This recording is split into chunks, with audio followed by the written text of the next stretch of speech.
Saudara pemirsa yang budiman, pada kali ini kita akan membahas secara mendalam mengenai kawasan cagar budaya Kramat Sekusur yang pernah menjadi ibu kota Kesultanan Matan di abad ke-17 Masehi.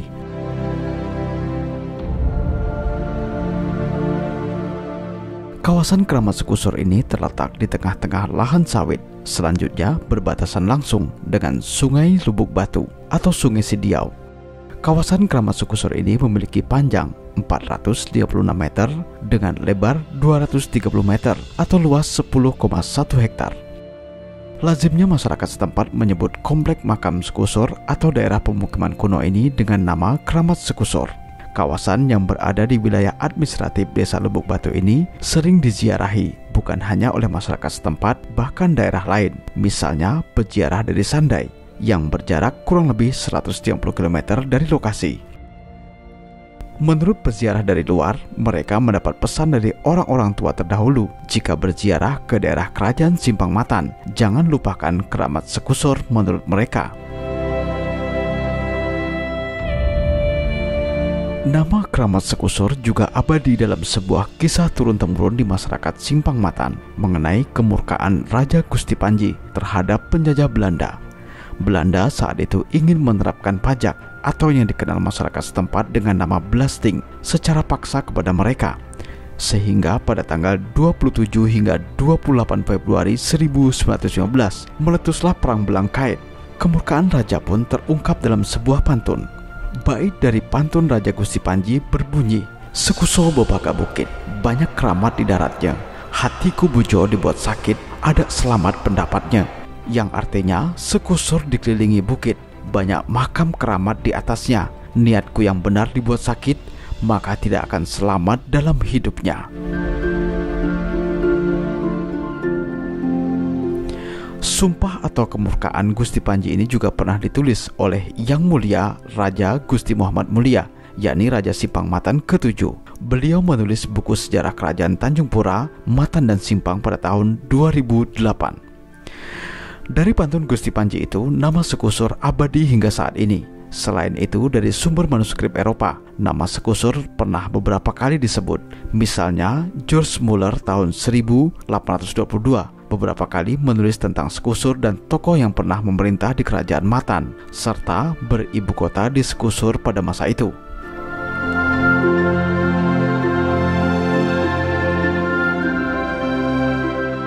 Kramat Sekusur berada di atas Munggu atau daratan tinggi. Tempat ini sengaja dipakai sebagai areal pemakaman. Menurut pemerhati budaya dan sejarah asal Simpang Hilir, yaitu Raden Jamrudin, nama Sekusur diambil dari sebuah tumbuhan liar yang bernama asam sekusur. Dahulunya, menurut Raden Jamrudin, asam sekusur tersebut banyak tumbuh di daerah itu. Asam sekusur sekarang lebih dikenal dengan nama Rosella. Menurut tulisan dari George Muller tahun 1822, Sekusur merupakan tempat berdiamnya Sultan Muhammad Zainuddin atau Gusti Zakarnegara. Ia adalah raja kerajaan Matan yang pertama. Bahkan Muller menyebutnya sebagai Sultan van Sekusur, yang artinya Sultan yang berasal dari Sekusur. Selain Sultan Muhammad Zainuddin, merhum Ratu juga disebut sebagai Sultan dari Sekusur. Merhum Ratu atau Pangeran Ratu merupakan putra pertama dari Sultan Muhammad Zainuddin. Beliau sempat menggantikan tahta ayahnya selama 4 tahun lalu wafat dan dimakamkan di Matan kuno. Sultan Zainuddin sangat terkenal. Beliau anak dari Pangeran Putra yang merupakan anak dari Sultan Muhammad Safiuddin atau Giri Mustika. Kesultanan Matan di masa Sultan Zainuddin banyak berhubungan dengan kerajaan-kerajaan lain di Kalimantan Barat, bahkan luar Kalimantan. Terdapat beberapa peristiwa penting pada masa Sultan Muhammad Zainuddin yang memerintah pada tahun 1694 hingga 1725 Masehi di Kesultanan Matan. Yang pertama, hubungan Kesultanan Matan dengan Kesultanan Kutawaringin atau Kota Ringin. Pada masa pemerintahan Sultan Zainuddin terjadi kudeta dari pamannya sendiri, yaitu Pangeran Agung yang sempat menduduki istana Kesultanan Matan. Kisah ini tercatat dalam manuskrip Kitab Silsilah Raja-Raja Melayu dan Bugis yang ditulis oleh Raja Ali Haji tahun 1862 Masehi. Dalam kitab ini dikisahkan Pangeran Agung mengkudeta dengan menduduki Istana Matan. Sultan Zainuddin pun kemudian mengungsi dan meminta perlindungan kepada kerajaan Kota Waringin. Sultan Zainuddin meminta perlindungan di Kesultanan Kota Ringin bukan tanpa alasan pada masa itu. Sebab menurut Hikayat Banjar, Sultan Zainuddin adalah cicit dari Raja Kutawaringin pertama, yaitu Adipati Antakesuma.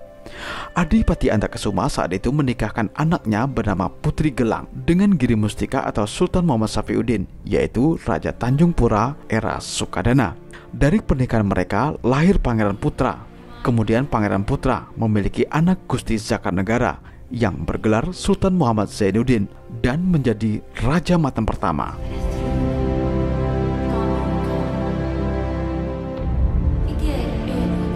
Yang kedua, lahirnya Kesultanan Mempawah dan peran Kesultanan Matan. Akhirnya Sultan Zainuddin lari ke Kota Waringin. Saat di Kota Waringin, ia meminta bantuan kepada Opu Daeng Manambon beserta 4 bersaudaranya untuk menumpas pemberontakan. Singkat cerita, Opu Daeng Manambon 5 beradik berhasil membantu Sultan Zainuddin memulihkan tahta Matan dari kudeta Pangeran Agung pada masa itu. Daeng Manambon kemudian dianugerahi gelar sebagai Pangeran Mas Suryanegara. Kemudian dinikahkan dengan putri Sultan Zainuddin, yaitu Ratu Kesumba, yang juga merupakan cucu dari Panembahan Senggau dari Kerajaan Mempawah. Untuk mengkonfirmasi hal ini, kami pergi ke Mempawah dan mendapatkan informasi yang menarik tentang hubungan Kesultanan Matan dan Mempawah pada masa itu. Iwan, yakni pemerhati sejarah Kerajaan Mempawah, menuturkan bahwa setelah kemangkatan Ratu Senggau Mempawah, tahta selanjutnya diberikan kepada cucunya, yaitu Putri Kesumba yang bersuamikan Opu Daeng Manambon.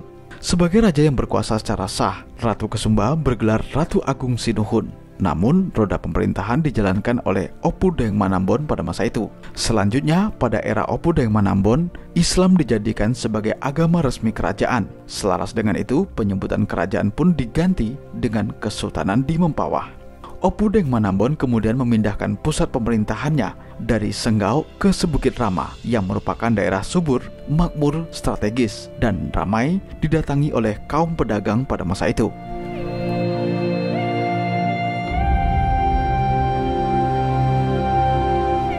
Yang ketiga, Perang Intan dan hubungan Kesultanan Matan dengan Kerajaan Landak.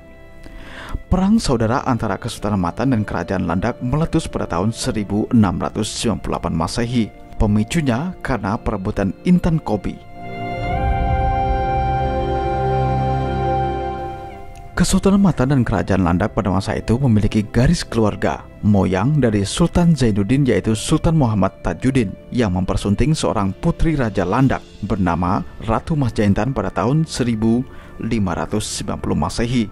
Selanjutnya dalam perang itu, Landak meminta bantuan kepada Banten.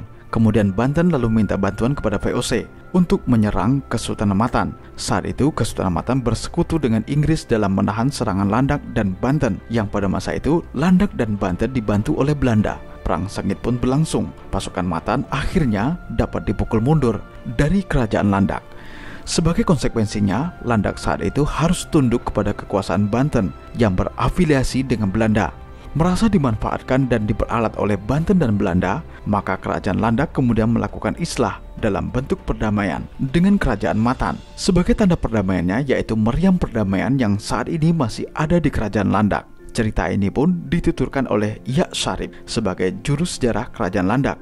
Meriam perdamaian ini adalah bukti dari Kesultanan Matan yang berdamai dengan Kerajaan Landak pada masa itu, dan akhirnya hubungan persaudaraan pun terjalin kembali hingga saat ini.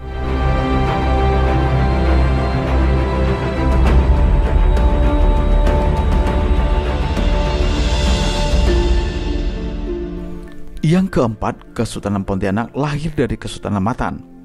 Pontianak hari ini yang kita lihat megah dan besar berdiri pada tahun 1771 dan didirikan oleh Sultan Syarif Abdurrahman Al-Qadri. Beliau merupakan putra dari pasangan Habib Husin Al-Qadri dengan istrinya, yakni Utin Kabanat atau Nyai Tua. Utin Kabanat merupakan putra dari Sultan Muhammad Zainuddin, Sultan Matan yang pada masa itu beribu kota di Sekusur.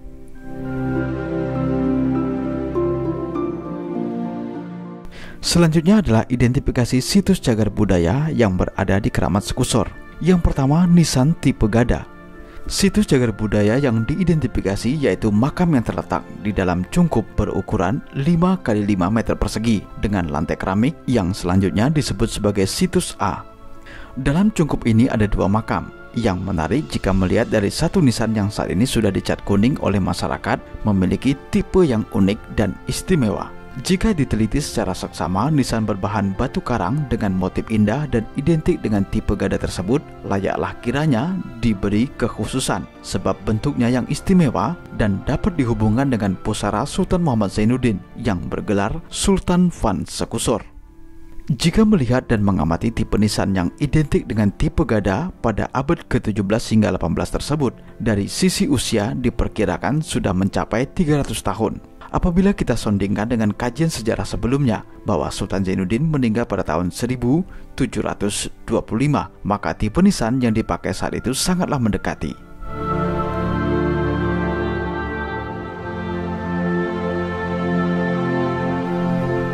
Yang kedua, nisan berbahan batu berbentuk pipih. Makam dengan batu berbentuk pipih ini berjarak 50 meter dari cungkup di kawasan Keramat Sekusur. Selanjutnya disebut dalam penelitian ini dengan situs B. Di samping batu pipih ini terdapat satu nisan berbahan kayu ulin yang sudah sangat aus karena faktor usia. Namun yang unik dari makam berbatu pipih serta kayu ini berada di tempat yang sengaja dibuat lebih tinggi dari pemakaman yang lainnya. Yang ketiga, makam-makam kayu ulin. Makam dengan nisan kayu ulin ini tersebar di kawasan Keramat Sekusur dengan kondisi yang sudah rusak parah, bahkan ditumbuhi lumut-lumut dan sudah lapuk. Jika dilihat dengan seksama, ada beberapa nisan yang dulunya istimewa sebab sangat dekat dengan lokasi cungkup situs A serta gundukan pada situs B. Menurut informasi lisan, dulu Keramat Sekusur merupakan makam para raja-raja serta kerabatnya. Dapat diidentifikasi bahwa nisan-nisan dengan bahan kayu ulin tersebut bagian dari kerabat Raja Kesultanan Matan pada era Sultan Zainuddin ataupun merhum ratu. Semua itu tentu tidak terlepas dari kajian sejarah, budaya, dan arkeologis.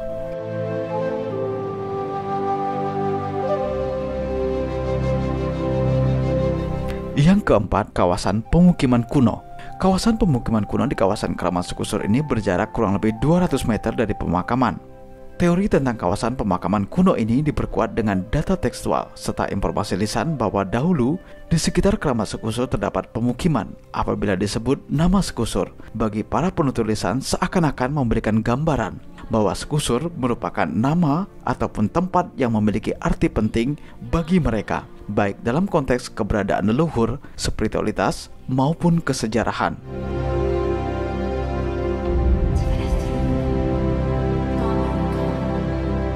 Melihat begitu pentingnya kawasan Keramat Sekusur ditinjau dari aspek kesejarahan, di mana pada masa lampau, Sekusur adalah salah satu ibu kota yang pernah didiami Sultan Muhammad Zainuddin. Dari beliau lahir raja-raja hebat di beberapa kerajaan di Kalimantan Barat, serta kerajaan ini berhubungan dengan kerajaan lain di Kalimantan Barat dan pulau-pulau Jawa, maka perlu adanya percepatan untuk melakukan penyelamatan yang saat ini dalam kondisi sangat memprihatinkan.